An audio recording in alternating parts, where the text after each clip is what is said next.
Haleluya, shalom saudara sekalian. Sekali lagi shalom. Haleluya. Saudara sekalian, saya percaya kita semua telah hidup di dalam tahun 2022 ini dengan berkat Tuhan, amin. Kita percaya Tuhan itu selalu menyertai kita. Terlepas apapun yang kita alami, tetapi Tuhan itu selalu hadir. Dia tidak pernah meninggalkan kita. Bersama Tuhan kita bisa melewati setiap hari, setiap bulan, setiap musim kehidupan kita. Ya Tuhan, terima kasih pada pagi hari ini kami bisa kembali hadir, datang melayani-Mu. Kami hadir untuk memuji dan membesarkan nama-Mu. Kami tahu Tuhan, Engkau telah menyertai kehidupan kami, tidak pernah putus, tidak pernah terlelap, dan tidak pernah terlambat pertolongan-Mu bagi hidup kami. Dan saat ini Tuhan, kami mau memuji-Mu, kami mau menyembah-Mu, karena kami tahu Tuhan, hanya Engkau yang layak untuk terima setiap puji-pujian kami, setiap pengagungan kami, hanya bagi-Mu saja Tuhan.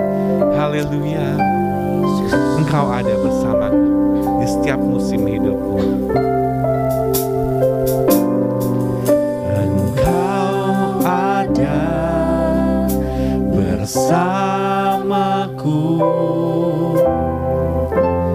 di setiap musim hidupku. Tak pernah Kau biarkan ku sendiri. Kekuatan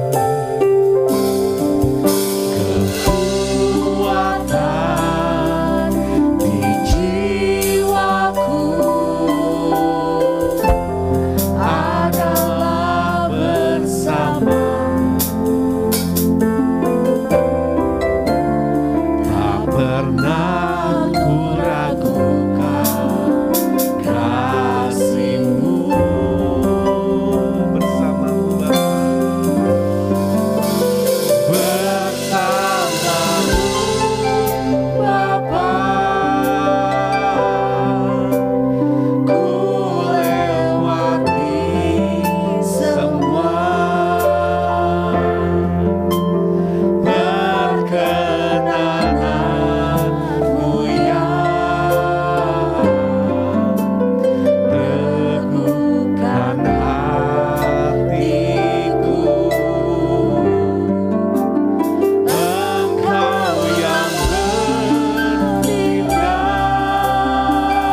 bangkit berdiri, kita nyanyikan lagu ini.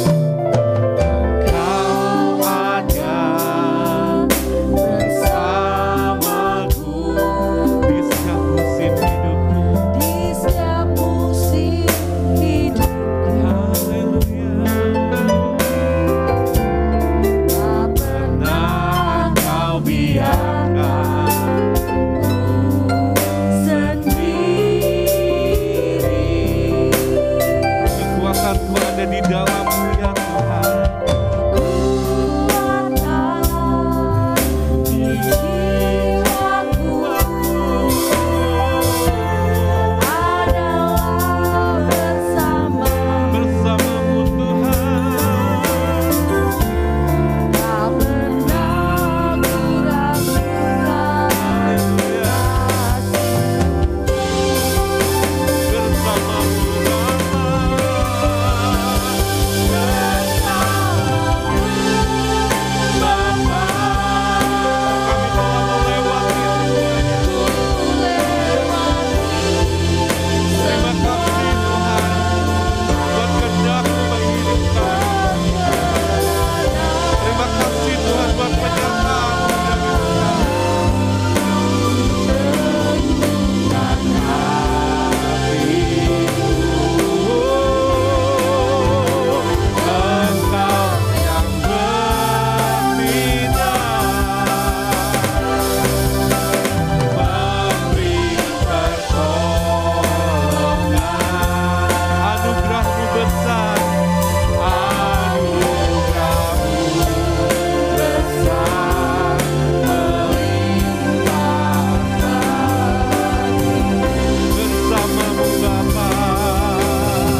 kata-kata selain puji dan sembah kepadamu Tuhan. Terima kasih Engkau kami sembah, Engkau kami muliakan selamanya. Haleluya. Ucapkan syukurmu pada Tuhan, Allah yang begitu baik. Dia telah menolong kita. Haleluya.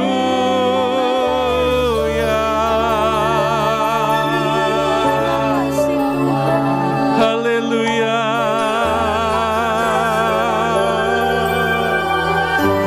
Di kelemahan kami kuasa-Mu bekerja, kuasa-Mu sempurna Tuhan. Ya ralabaya basik, ya ralabada, ya ralabaya basik. Haleluya. Katakan Kau ku sembah, Kau ku sembah,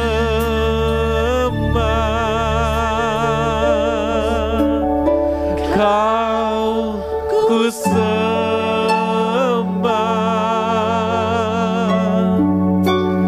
Kau ku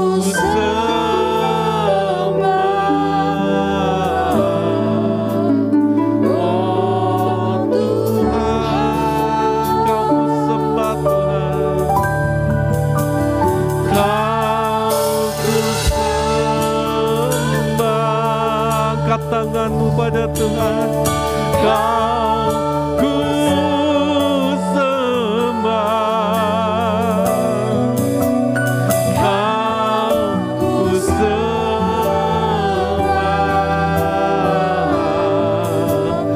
oh Tuhan, Kau ku sembah, Kau ku sembah. Katakan Kau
memang hanya Engkau yang layak untuk disembah.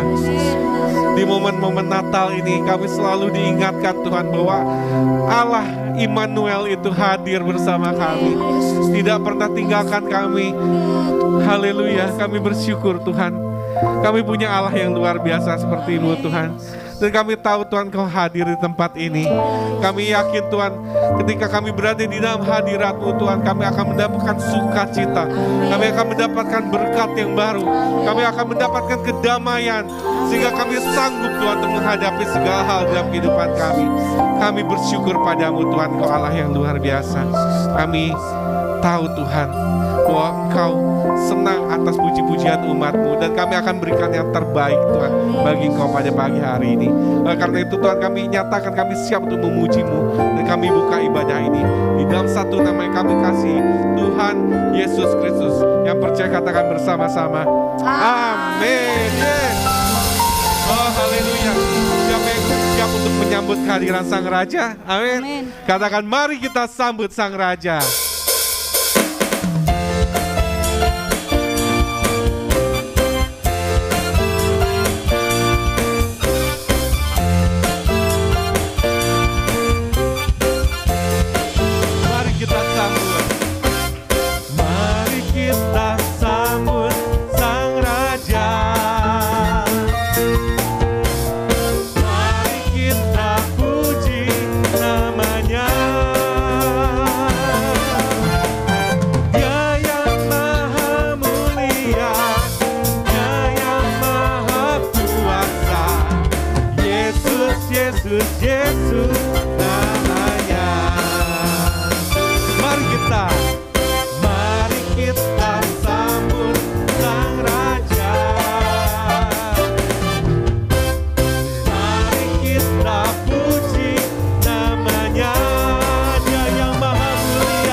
Lambaikan tanganmu ke atas. Puji Hosana, puji Hosana, puji Hosana, mulia namanya. Puji Hosana, puji Hosana, puji Hosana, mulia namanya, mulia namanya, mulia namanya.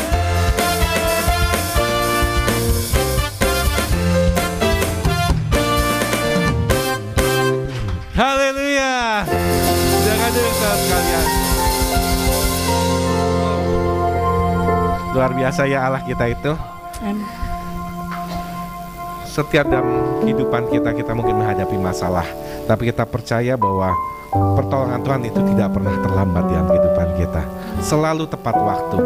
Bahkan ketika kita melihat udah gak ada jalan, Tuhan kasih jalan buat kita.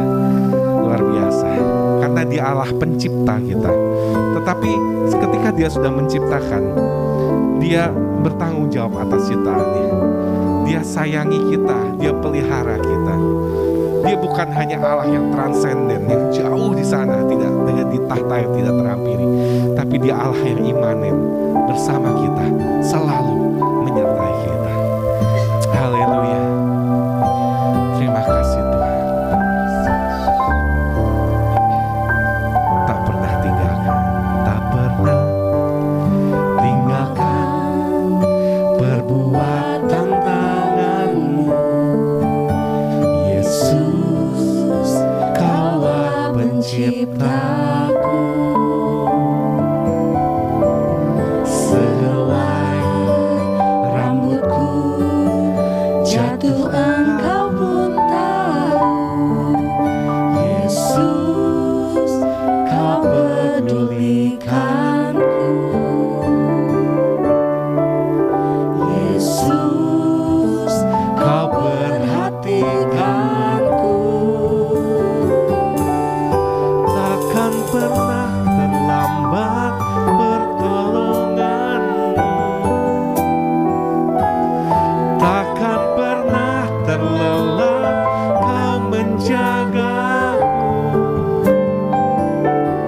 Kaulah segalanya yang ku perlu di setiap jalanku, sebab Engkau Allah yang tahu yang terbaik di dalam hidupku. Tak pernah tinggalkan, tinggalkan perbuatan tangan-Mu. Yesus, Kaulah penciptaku.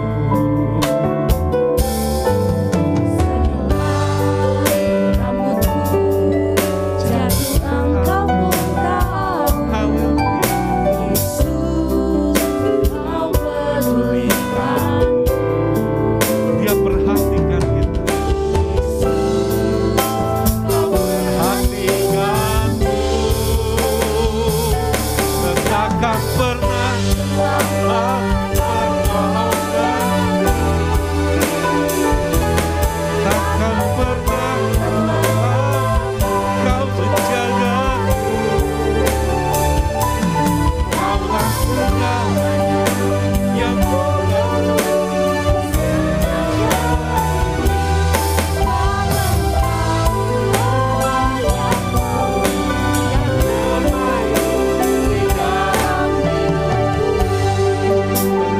Ketika menyanyikan lagu ini, air mata saya nggak bisa berhenti. Apalagi ketika saya menyanyikan, selai rambutku jatuh, Engkau pun tahu. Saudara sekalian, kita punya Allah tuh yang memperhatikan kita. Mungkin seringkali kita bilang, oh Tuhan tuh nggak ada buat saya. Masalah saya berat, Tuhan kok nggak kelihatan. Tapi saudara, saya mau kasih tahu, setiap rambutmu yang jatuh, Tuhan tahu. Setiap air matamu itu ditampung di dalam kirbatnya Tuhan. katakanlah kepada Dia ucapan syukurmu. Ketika kita memuji Tuhan, kita firman Tuhan katakan, pujilah Tuhan hai jiwaku, dan bahasa Inggrisnya bless the Lord oh my soul. Pada saat kita memuji Tuhan, kita memberkati Tuhan.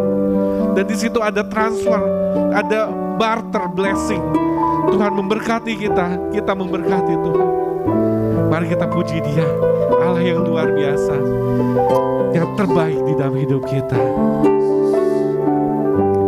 Tak pernah tinggalkan, tak pernah tinggalkan perbuatan tangan-Mu.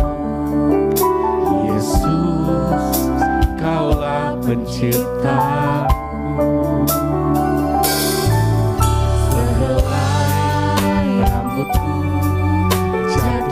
Kau pun tahu, Yesus, Kau pedulikan. Yesus, Yesus, Kau perhatikanku. Takkan pernah lambat pertolonganmu. Takkan pernah lelah menjagaku. Kaulah segalanya yang ku perlu di setiap jalanku. Sama Engkau, yang terbaik. Mari kita bangkit berdiri. Katakan takkan pernah, takkan pernah lambat pertolonganmu. Takkan pernah lelah Kau menjagaku. Kaulah segalanya yang ku perlu di setiap jalanku.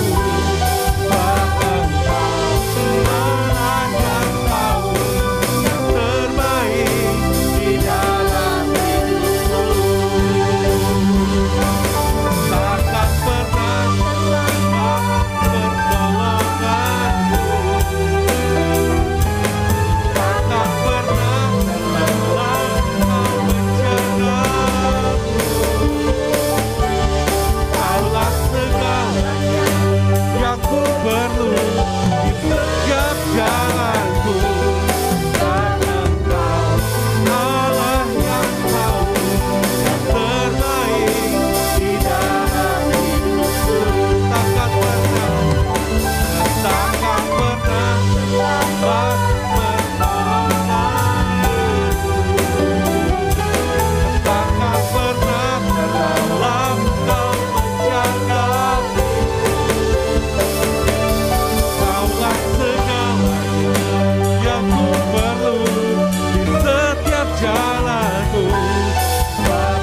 Terima kasih Tuhan. Renungkan kebaikan Tuhan.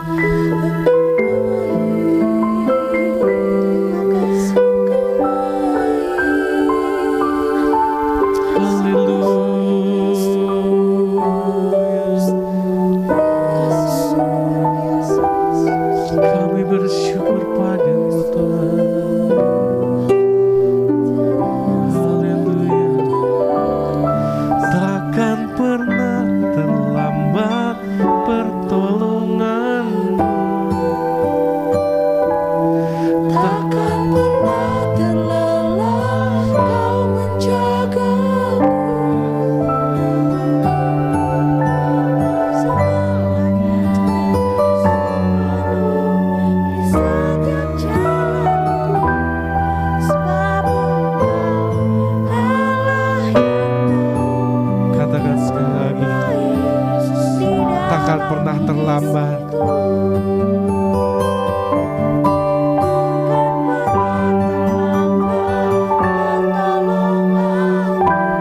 Haleluya.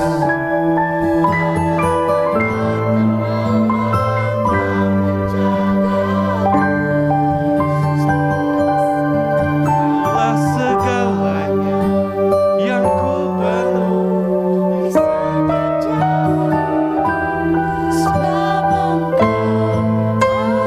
Yes.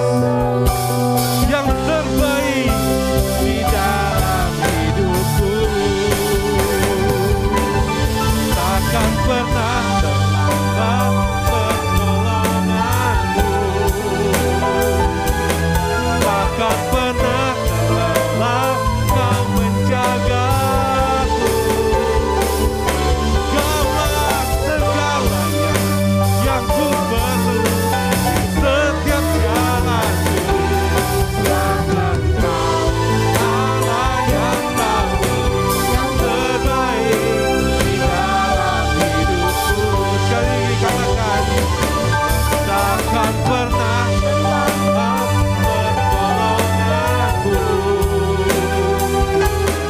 Takkan pernah terlelah Kau menjagaku. Kaulah segalanya yang ku perlu di setiap jalanku. Sebab Engkau Allah yang tahu yang terbaik di dalam hidupku. Sebab Engkau Allah yang tahu yang terbaik di dalam hidupku. Sebab Engkau Allah yang tahu yang terbaik di dalam hidupku. Haleluya, haleluya. Tuhan, kami percaya bahwa dalam setiap detik kehidupan kami tidak sia-sia mengikut Engkau. Kami tidak membuang-buang waktu kami ketika kami mengikuti Engkau. Karena hanya Engkau yang bisa kami percaya. Ketika kadang-kadang manusia menusuk kami dari belakang, tetapi Engkau yang mengangkat kami ke atas. Terima kasih Bapa, terima kasih. Ketika dunia berkata tidak bisa, Tuhan berkata bisa. Karena tiada yang mustahil bagi Engkau. Karena Allah, Engkau ada Allah sumber berkat kami. Engkau Allah sumber kekuatan kami. Terima kasih Tuhan. Dan hari ini kami yakin dan percaya bahwa kami akan dikuatkan oleh firman. Firman-Mu yang kuat, yang sangat tajam, yang bisa memisahkan sendi dengan tulang, yang bisa memisahkan antara roh dan jiwa. Kami percaya Tuhan, karena itu adalah firman-Mu yang sangat berkuasa. Kami percaya Tuhan akan memakai hamba-Mu yang menyatakan firman-Mu. Kau yang mengurapi dia, Kau yang menaruh kata-kata di dalam mulutnya, sehingga apa yang dia sampaikan Tuhan itu berasal semuanya daripada Allah dan akan menjadi kekuatan bagi kami, sehingga kami sanggup untuk menghadapi hidup kami. Terima kasih Bapa, terpujian nama-Mu. Di dalam nama Tuhan Yesus Kristus yang percaya katakan bersama-sama. Amin. Selamat sore jemaat yang dikasihi oleh Tuhan Yesus Kristus. Shalom. Kiranya berkat Tuhan selalu melimpah dalam kehidupan kita. Hari ini kita akan merenungkan kebenaran firman dengan judul Hidup Berkecukupan. Kita akan baca Filipi pasal 4 ayat 11 sampai ayat 13 dan ayat 19. Demikian firman Tuhan. Kukatakan ini bukanlah karena kekurangan, sebab aku telah belajar mencukupkan diri dalam segala keadaan. Aku tahu apa itu kekurangan dan aku tahu apa itu kelimpahan. Dalam segala hal dan dalam segala perkara, tidak ada sesuatu yang merupakan rahasia bagiku, baik dalam hal kenyang maupun dalam hal kelaparan, baik dalam hal kelimpahan maupun dalam hal kekurangan. Segala perkara dapat kutanggung di dalam Dia yang memberi kekuatan kepadaku. Ayat 19. Allahku akan memenuhi segala keperluanmu menurut kekayaan dan kemuliaannya dalam Kristus Yesus. Amin. Tahukah saudara bahwa salah satu sumber ketidakbahagiaan terbesar yang dialami oleh umat manusia adalah rasa kurang, rasa tidak cukup. Kalau misalnya ada orang yang gajinya 3 juta, tentu dia berpikir, aku akan lebih bahagia kalau gaji saya jadi 5 juta. Tapi kalau sudah sampai 5 juta, dia akan berkata, bagus juga kalau gaji saya bisa 10 juta. Tapi kalau sudah 10 juta, apakah orang akan puas dan berkata, oh ini cukuplah? Tidak. Orang akan berpikir, bagus kalau bisa naik 20 atau 30 juta. Begitu selanjutnya, saudara. Kalau misalnya ada orang yang jalan kaki, dia berpikir alangkah bagusnya kalau saya bisa naik sepeda. Tetapi setelah dia punya sepeda, dia mulai berpikir, kalau bisa sih Tuhan kasih saya sepeda motor. Masa cuma naik sepeda saja? Tapi setelah kita punya motor, kita akan berpikir, Tuhan, aku lihat temanku itu yang dulu dari sejak kecil juga sama-sama merintis sudah bisa beli mobil. Kok saya belum bisa beli mobil? Kasihlah mobil buat saya ya Tuhan. Biar kijang juga nggak apa-apa. Tuhan kasih.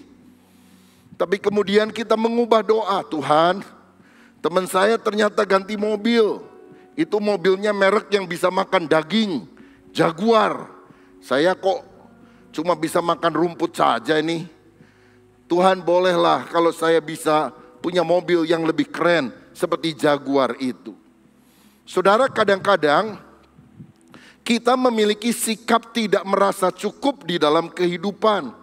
Saya tidak berkata bahwa kita tidak boleh punya keinginan untuk maju. Keinginan untuk maju tentu ditanam oleh Tuhan di dalam hati kita.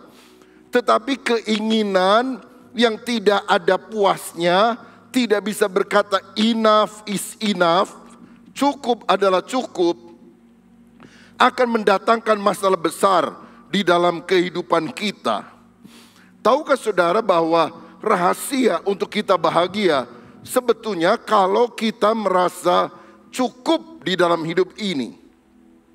Rasul Paulus ketika dia ada di dalam penjara, dia berkata, aku telah belajar mencukupkan diri dalam segala keadaan.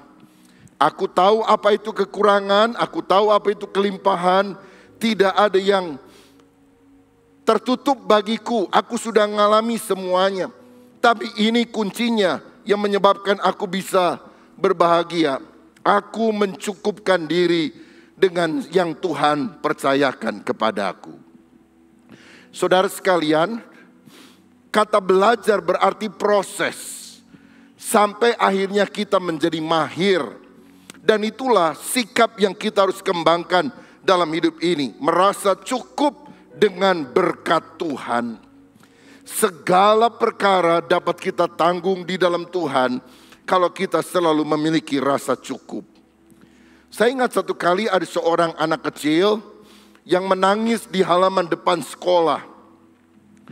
Lalu seorang bapak yang mau menjemput anaknya tanya sama anak ini, "Nak, kenapa kamu menangis?" "Begini Pak, saya tadi pagi dikasih uang 10.000 sama mama buat jajan. Tapi saya tadi main lari-lari lalu uangnya hilang, mungkin jatuh. Jadi saya nggak punya uang untuk jajan. Bapak ini kasihan, dia bilang udah jangan nangis nih. Uang 10.000 buat kamu ya, biar kamu jajan. Weh, anak itu senang. Tapi nggak lama dia nangis lagi.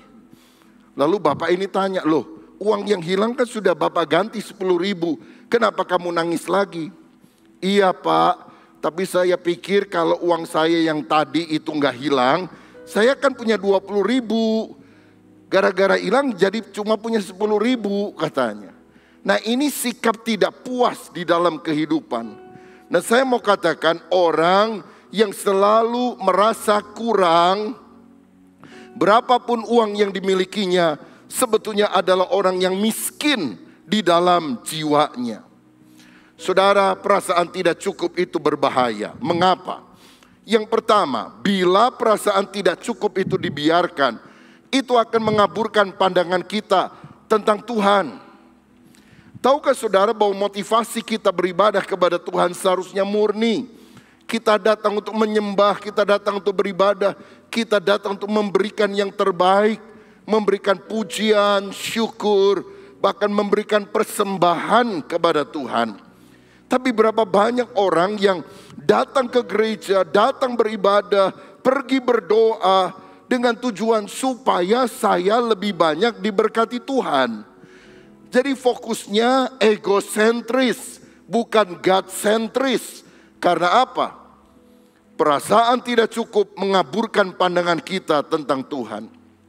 Seharusnya kita banyak bersyukur di dalam ibadah karena kita sudah diberkati oleh Tuhan. Dan berkat yang terbesar adalah keselamatan di dalam Kristus. Kesehatan juga merupakan berkat yang tidak ternilai dengan materi. Satu ayat yang sangat dikenal, Matius 6 ayat 33 berkata, tetapi carilah dahulu kerajaan Allah dan kebenarannya, maka semuanya itu akan ditambahkan kepadamu. Artinya kalau kita mengutamakan Tuhan, segala keperluan yang lain termasuk sandang, pangan, papan, Tuhan akan sediakan bagi kita. Tapi ada berapa banyak orang yang keliru fokusnya. Yang dia kejar adalah mendapatkan segala sesuatu itu. Mendapatkan berkat materi, mendapatkan kebutuhan sandang, pangan, papan melalui ibadah kepada Tuhan. Kan terbalik, mestinya kalau kita tulus menyembah Tuhan, bonusnya Tuhan akan memberkati kita. Tapi jangan sampai kita kejar berkat materi melalui cara-cara mencari Tuhan. Jadi Tuhan dijadikan objek, alat untuk memuaskan kebutuhan kita.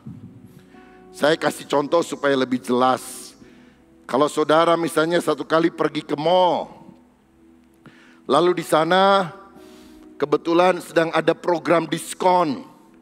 Kalau Anda membeli apa saja barang yang ada di mall itu, maka untuk pembelian Rp100.000 berlaku kelipatannya, Anda akan mendapatkan sebuah gelas.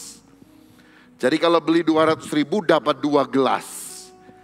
Apakah ada orang yang kemudian bilang kepada sembarang orang yang dia temui di mall dan berkata, aduh saya pengen dapat 10 gelasnya. Jadi ini ya uang 1 juta, tolong kamu belanja apa saja, terserah habisin uang 1 juta. Tapi begitu kamu dapat 10 gelasnya, kasih gelasnya buat saya. Saudara, betapa bodohnya tindakan itu. Kalau saudara memang mau beli 10 gelas, beli aja langsung gelasnya.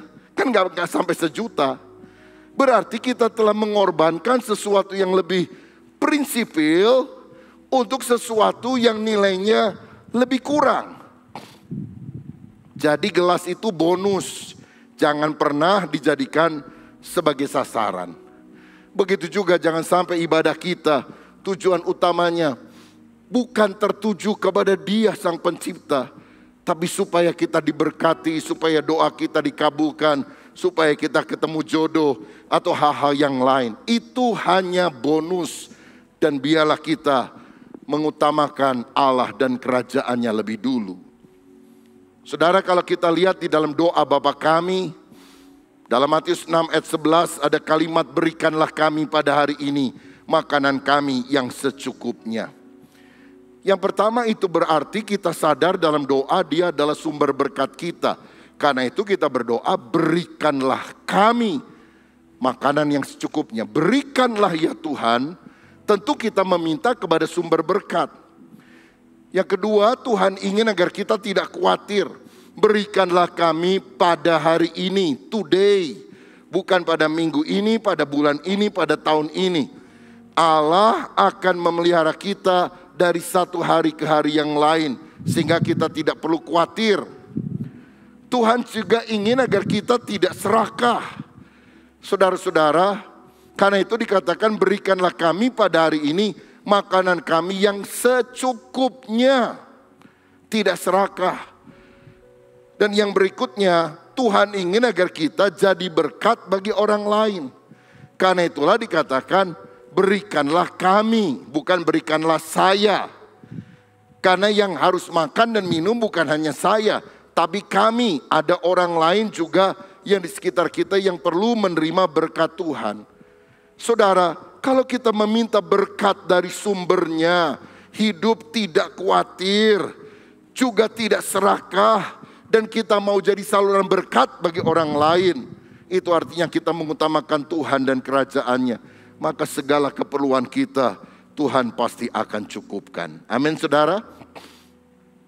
Yang kedua, mengapa perasaan tidak cukup ini berbahaya? Karena itu akan merusak hubungan kita dengan orang lain.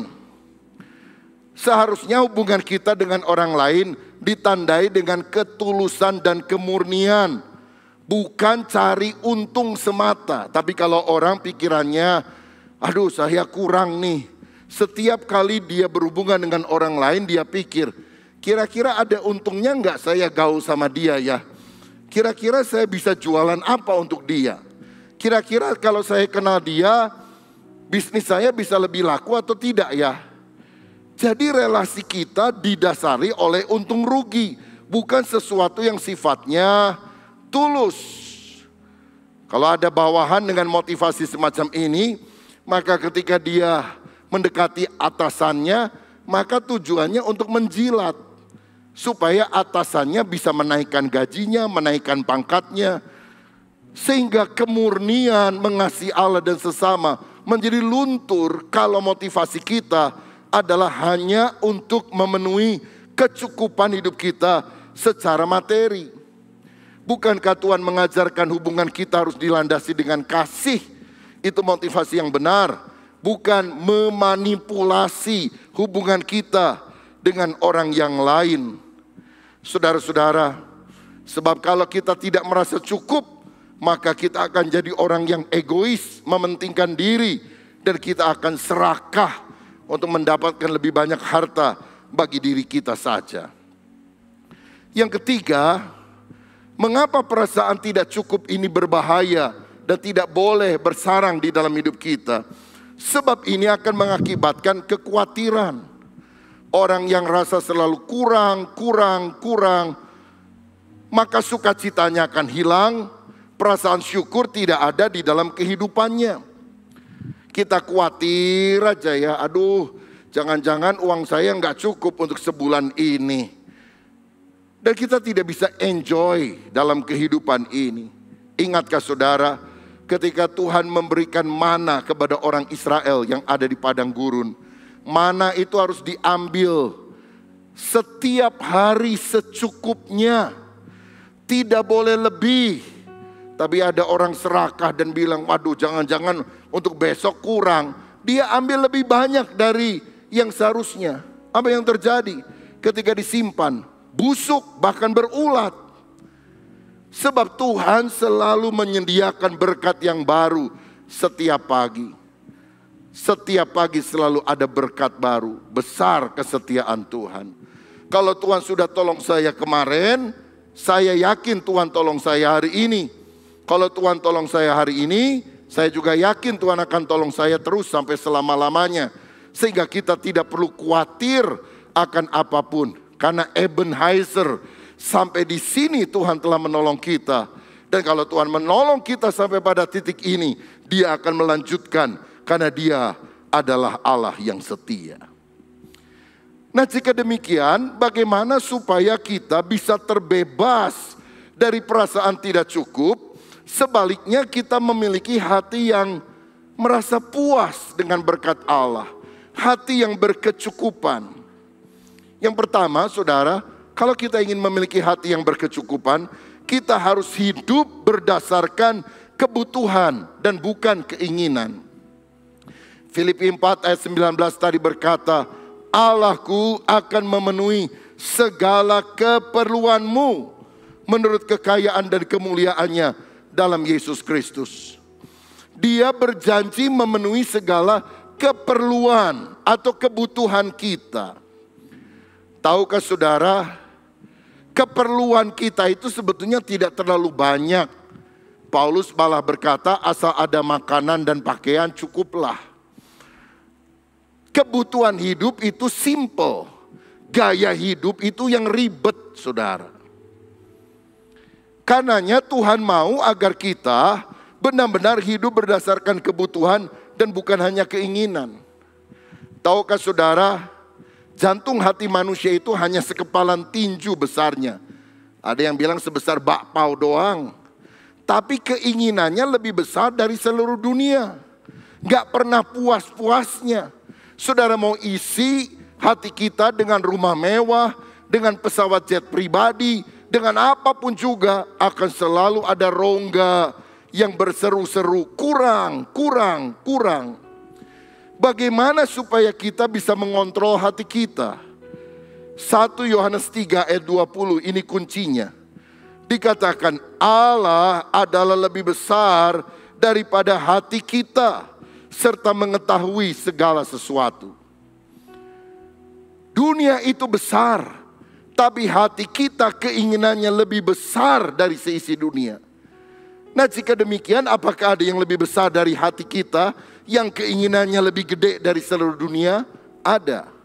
Allah lebih besar dari hati kita. Artinya, kalau Tuhan itu masuk ke dalam hati kita, kalau Tuhan menjadi fokus hidup kita, Christ is enough for me. Kristus itu cukup bagiku. Kita baru bisa mendapatkan kepuasan yang sejati kalau kita mengizinkan Kristus ada di dalam kehidupan kita. Orang yang kaya itu sebetulnya bukan orang yang banyak hartanya. Orang kaya itu sebetulnya orang yang keinginannya sedikit. Kalau saudara keinginannya nggak macem-macem, nggak neko-neko, bahagia kita ini saudara. Tapi karena kita seringkali punya keinginan yang bermacam-macam, itulah sumber dari kesusahan dalam hidup ini. Belajar hidup berpada dengan apa yang ada. Kalau gaji saudara 5 juta, pengeluaranmu tidak boleh lebih besar dari itu.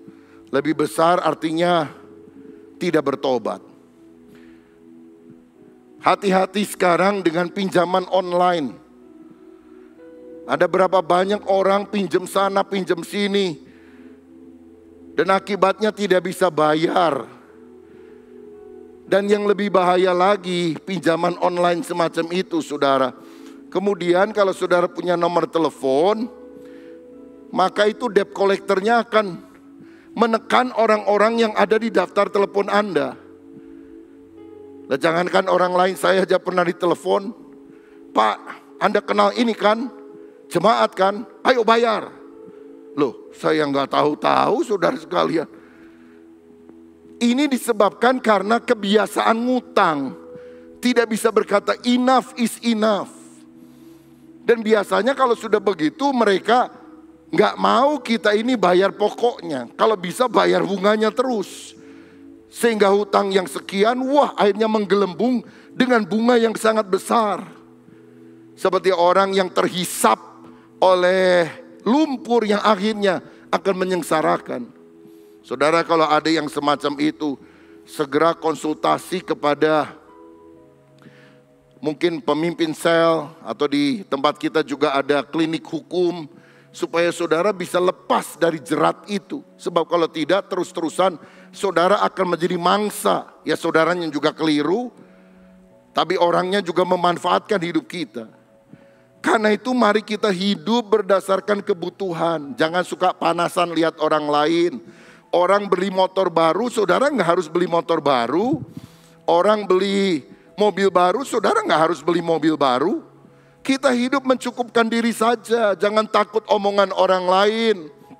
Wah, di Instagramnya keren-keren ya. Mobil A, mobil B. Ya mungkin dia pekerjaannya supir, saudara. Jadi dia ganti-ganti mobil sesuai dengan siapa yang disupirinya. Loh, kita ini harus hidup mencukupkan diri. Itulah yang membuat kita bahagia. 1 Timotius 6 ayat 6 sampai 10. Dikatakan demikian, memang ibadah itu kalau disertai rasa cukup memberi keuntungan besar. Sebab kita tidak membawa sesuatu apa ke dalam dunia dan kita pun tidak dapat membawa apa-apa keluar. Asal ada makanan dan pakaian cukuplah.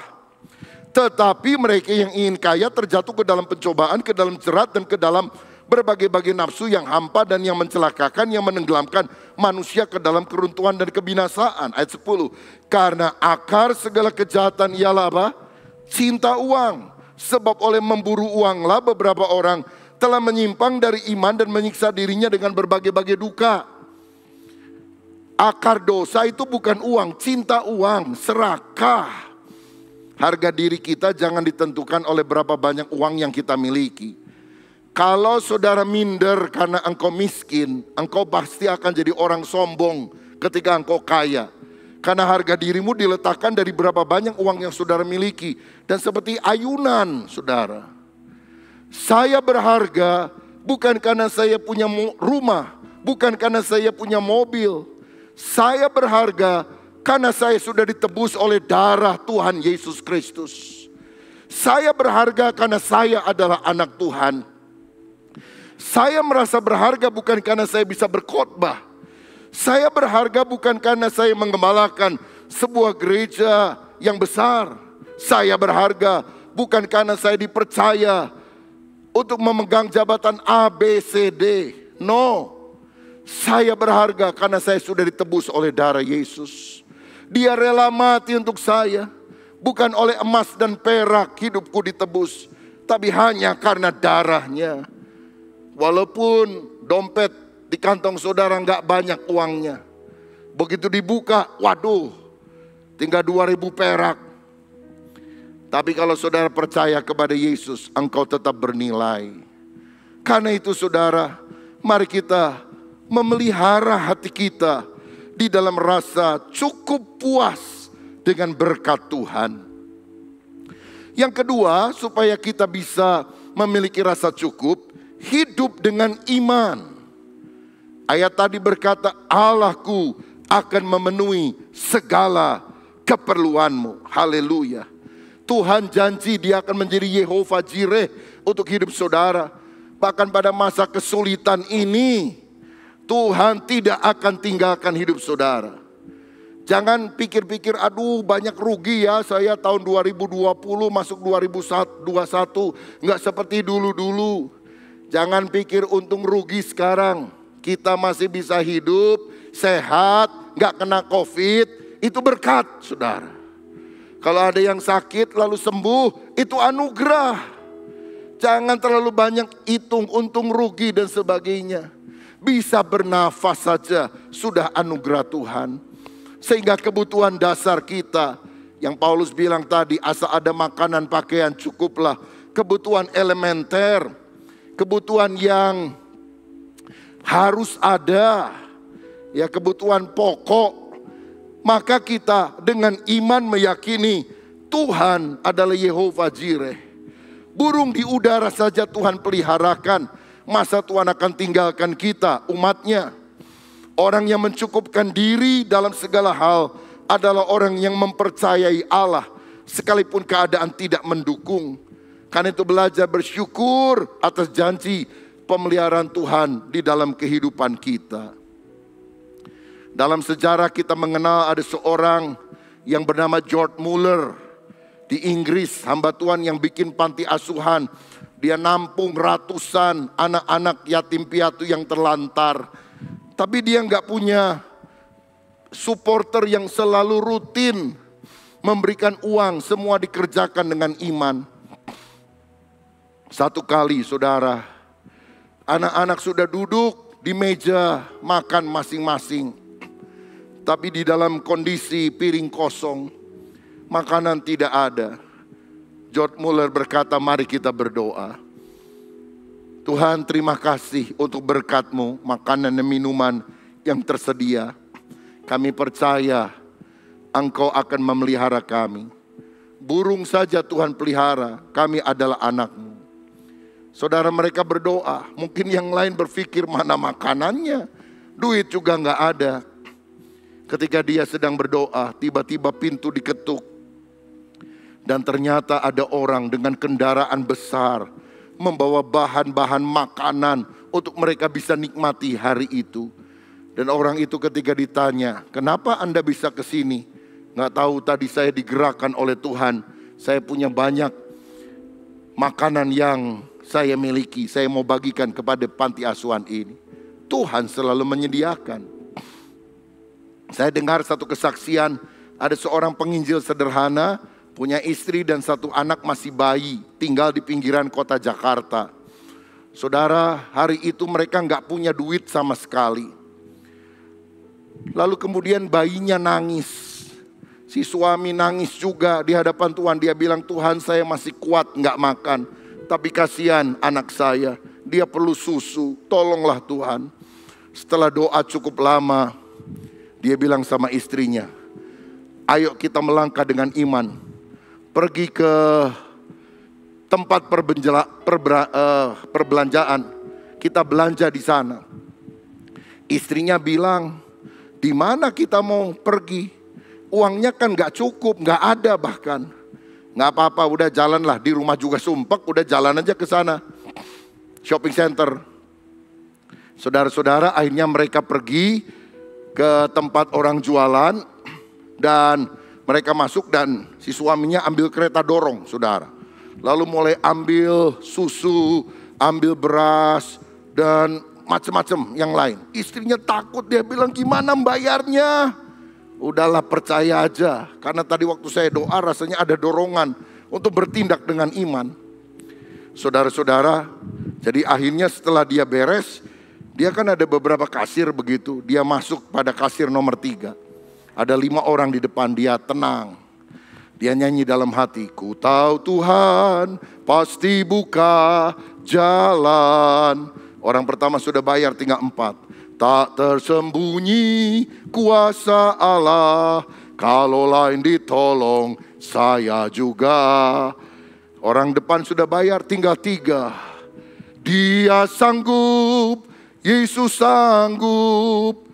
Orang depan sudah bayar, tinggal 2. Saudara, mulai gemeter dia. Waduh, kalau satu ini bayar, bagian saya ini. Gimana ini? Bener, orang di depannya sudah bayar, tinggal di depan, saudara. Tiba-tiba kasir itu ngomong, maaf Pak, ini alatnya rusak. Jadi saya mau pergi sebentar ke kantor untuk panggil orang memperbaiki. Jadi Bapak tolonglah pindah ke kasa yang lain.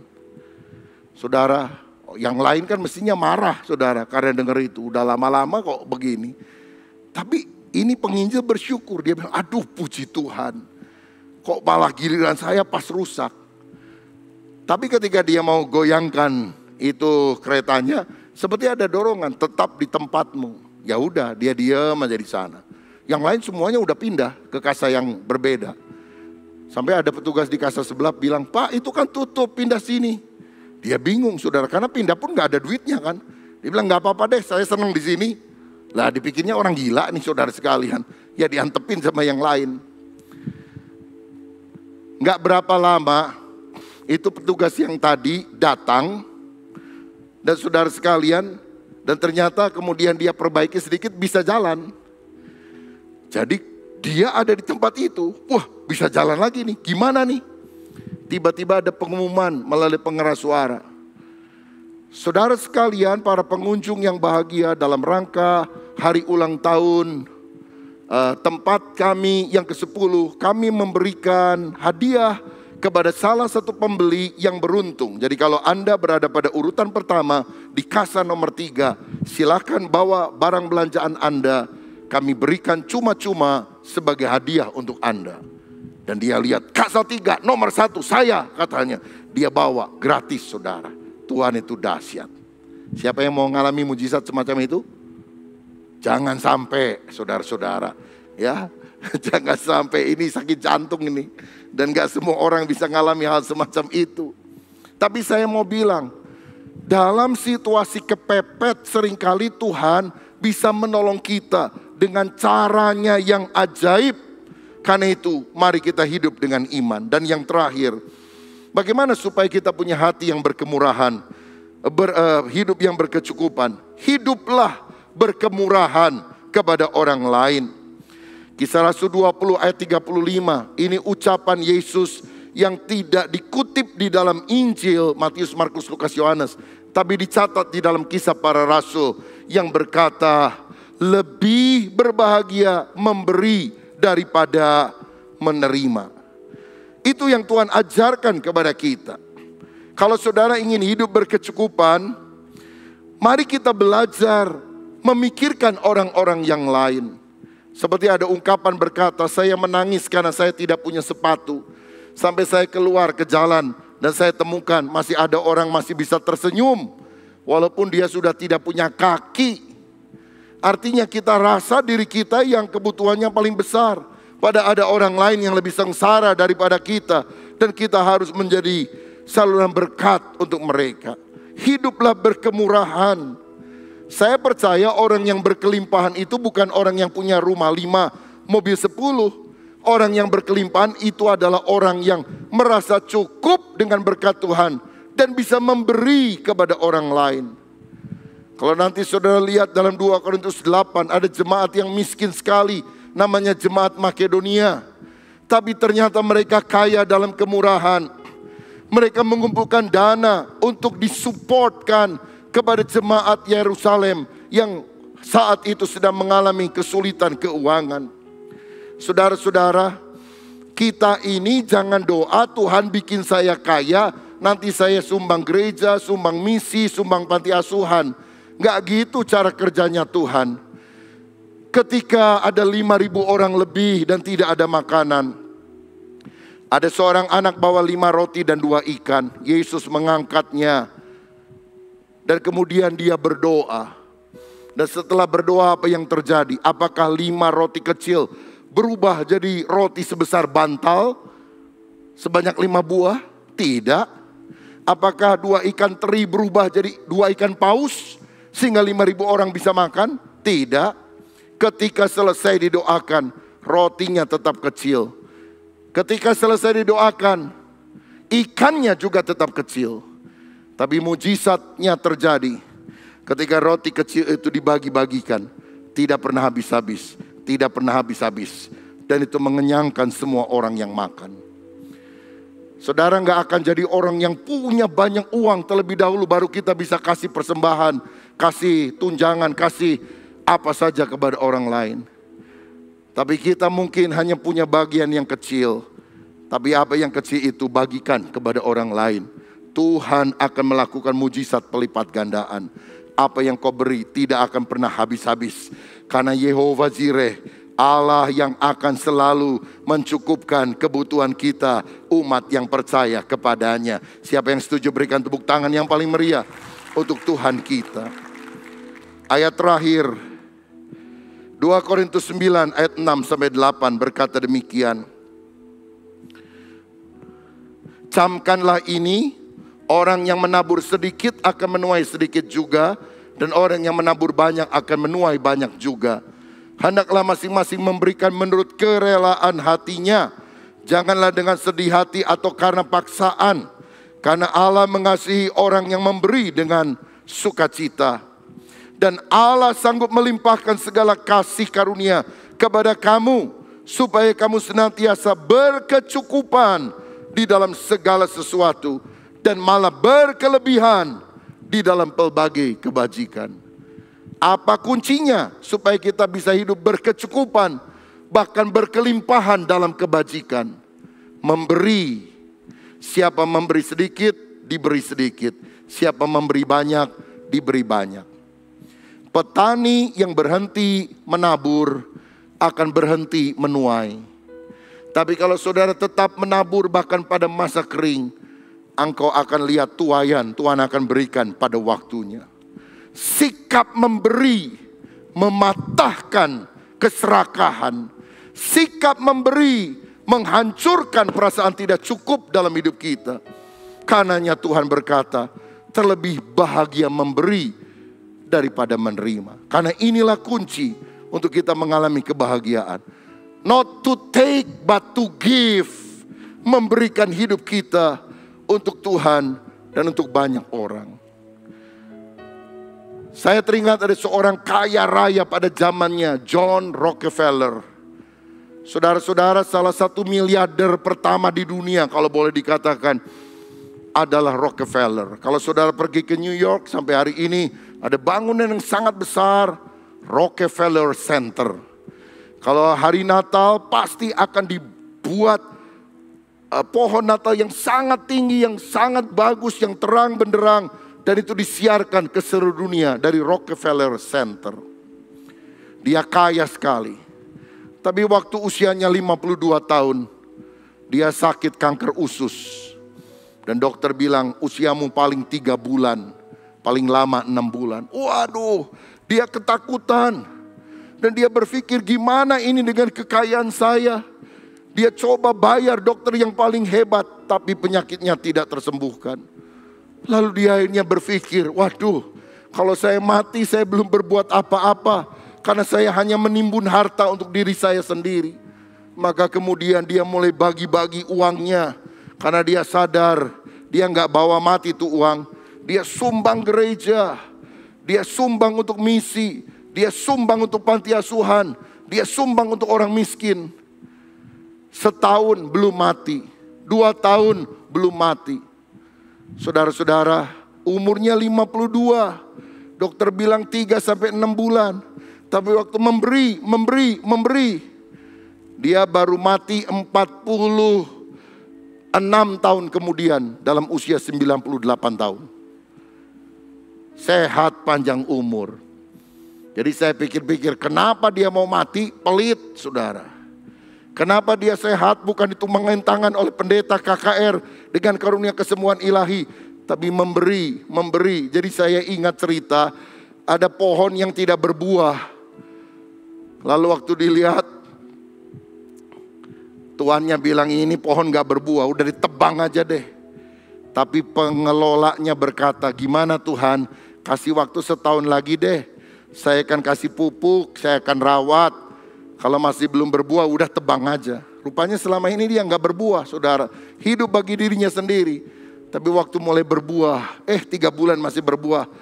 Mungkin Tuhan bilang, kasih perpanjangan hidup. 6 bulan, kasih. 1 tahun, kasih. Dia baru mati usia 98 tahun. Saudara, dia dikenal sebagai salah satu filantropi yang terbesar di dunia. Orang yang menyumbangkan begitu banyak harta untuk amal. Karena apa? Dia sadar, dia tidak akan bawa apa-apa kalau dia mati. Tapi kalau dia menabur, maka dia menjadi orang yang berkelimpahan. Kita yang percaya kepada Yesus, biar kita selalu menjaga hati supaya punya rasa cukup di dalam hidup ini. Dan kemudian kita bisa berbagi berkat kepada orang-orang yang berkekurangan di sekitar kita. Tuhan Yesus memberkati kita semuanya.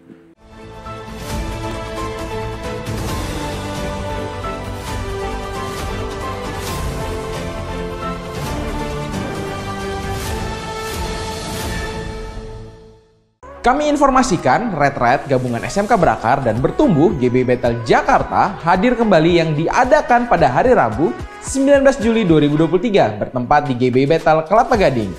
Bagi Bapak Ibu Saudara-saudari sekalian yang sudah mengikuti kelas SMK Berakar dan Bertumbuh dapat mendaftar ke PIC SMK Gereja masing-masing.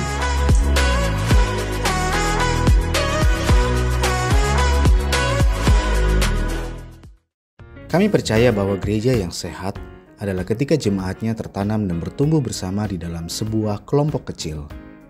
Di GBI Bethel Harapan Indah, kami menyebut komunitas ini dengan sebutan BCOM, Bethel Community. tempat di mana saudara bisa digembalakan dan didewasakan melalui pengajaran firman dan persekutuan bersama saudara seiman. Oleh karena itu, kami mendorong saudara untuk terlibat di dalam Bethel Community melalui satelit Bicom yang tersebar di area yang berdekatan dengan rumah saudara.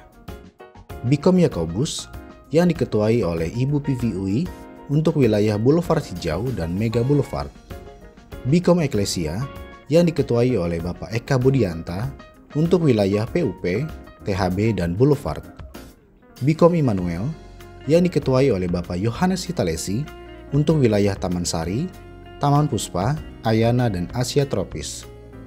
Bicom Talitakum yang diketuai oleh Bapak Bagus untuk wilayah Aralia, Ivolia, Harmoni, dan Boulevard Hijau.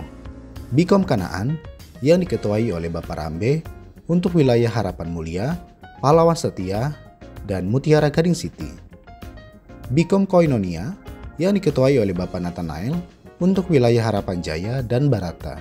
Bicom Dewasa Muda yang diketuai oleh Bapak Alex Ronald khusus bagi pasangan muda dan profesional muda. Bicom Daud yang diketuai oleh Bapak Riko untuk wilayah Harapan Indah dan Segara City. Selain itu, kami juga memfasilitasi bagi next gen atau generasi muda untuk bisa bertumbuh di dalam Bicom, yaitu Bicom Youth yang diketuai oleh Saudara Krisopras untuk kalian yang berkuliah, fresh graduate, dan bekerja. Bicom Teen 1 diketuai oleh Saudari Jessica Bagenda untuk kalian yang masih SMP dan SMA. Bicom Teens 2 diketuai oleh Saudari Joyce Bagenda khusus untuk kalian yang masih SMP dan SMA. Bicom Teens 3 diketuai oleh Saudara Brian Jeremy khusus untuk kalian yang masih SMP dan SMA.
Mari jemaat Tuhan, kita angkat tangan kita, siapkan hatimu. Tuhan mengedangkan tangan atas setiap pribadi lepas pribadi kita. Tuhan memberkati rumah tanggamu, Tuhan memberkati kesehatanmu, Tuhan memberkati pertumbuhan imanmu. Kiranya berkat kasih karunia daripada Allah Bapa, cinta kasih di dalam Tuhan Yesus Kristus, serta persekutuan di dalam kuat kuasa Roh Kudus tinggal tetap menyertai engkau mulai hari ini sampai Maranatha. Tuhan Yesus datang pada kali yang kedua. Semua yang diberkati sama-sama katakan amin. Terima kasih Yesus. Terima kasih Yesus. Syukur hanya bagimu ya Allahku, ya Tuhanku.